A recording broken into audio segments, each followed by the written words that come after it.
Hey there, today we are going to study about the units and dimensions, which is also the first chapter in the NCERT class 11th physics. So let's get started. Today we are going to cover these following topics, which are physical quantities, classification of physical quantities, which is further divided in two subtopics, fundamental quantities and derived quantities. And the next topic is going to be system of unit, and then further going on in the end we will be learning about the conversion formula. So the most basic part is going to be about what is physical quantities. All quantities that can be measured are called physical quantities, such as time, length, mass, etc. And I don't think I need to explain this further because it's the most basic part. So let's get moving ahead. Classification of physical quantities. It can be based on two factors, directions and dependency. The factor which is dependent on directions is fundamental of base quantities. It can be like furtherly divided in scalar and vector, but I don't think we need to study about it now because it's you will be learning about all this vector and scalar sooner in the other chapters, and itself in the third chapter of which is motion in the plane or straight line. But let's now stick to a topic which is fundamental of base quantities. Fundamental of base quantities are quantities which are completely independent of each other, and all the other physical quantities can be expressed in the terms of these physical quantities are called the set of fundamental quantities. So what it's going to say is that these quantities which are very fundamental, it is not needing any other physical quantities to explain it or derive it. So there are total seven quantities which can be expressed independently without any formulas or something, which are seven fundamental quantities.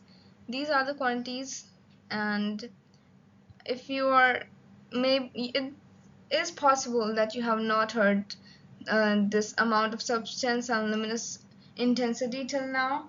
So luminous intensity will not be studying in either 11th or 12th, but about amount of substance you will be studying in chemistry.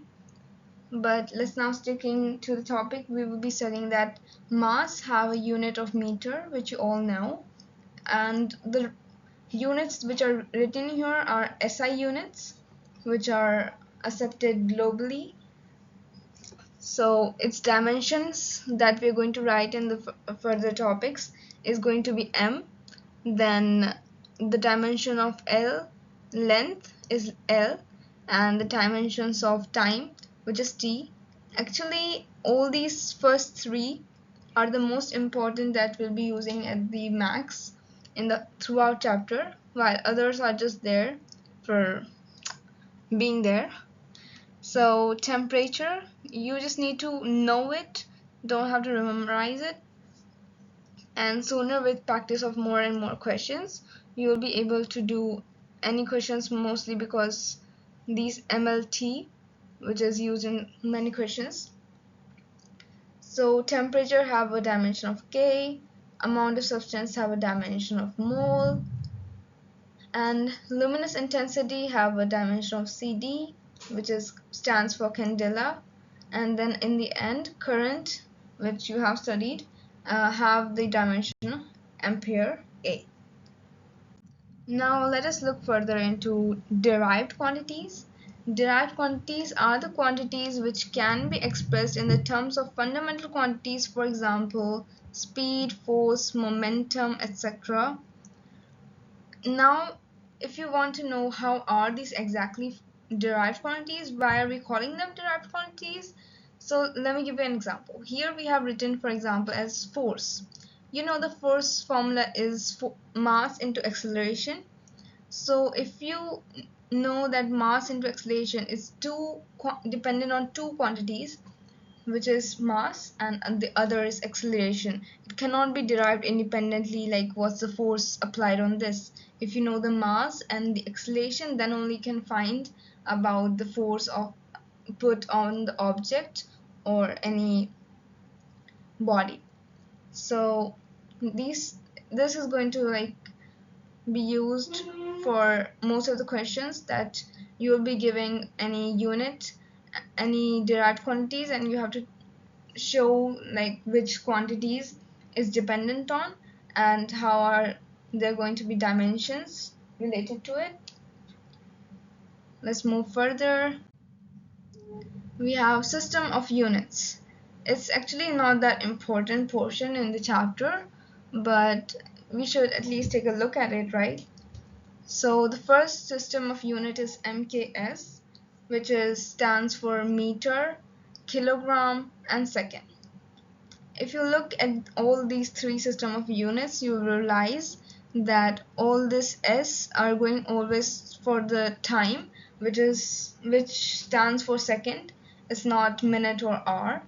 So all this, that what really is varying in all these three quantities are the main length and the mass in these quantities. Yeah. So in MKS, you saw that it stands for meter, kilogram, second. In CGS system of unit, it stands for centimeter, gram, second. And in FPS, it stands for foot, pound, second. FPS is the most and like most least used, because many times you don't know the conversion of gram to pound or kilogram to pound. So it's rarely asked in the questions. Now here at the conversion formula in the end is the last topic, so chill. And here the formula is really small and it's not that really important, but if you use it in few questions, I mean there's going to be a need for in few questions, not much. So let's just take a look at it. Here U1 stands for unit of measurement in system 1, U2 stands for unit of measurement in system 2, and in N1 it's N1 is for numerical value of measurement in system 1, and 2 stands for numerical value of measurement in system 2. Now here what this is the, you have to take a look at it, that if unit 1, here unit 1 is greater than unit 2, suppose that unit 1 is meter and unit 2 is centimeter, so obviously here meter is going to be greater than centimeter. So if it's bigger in unit, u1 is greater in unit, then the number is going to be smaller, because if you take a look at the example, like 5 meter is equals to 500 centimeter. Here N2 is definitely greater, which is 500 than 5, but the unit 1 of N1 U1, here unit 1 is meter, which is greater than centimeter.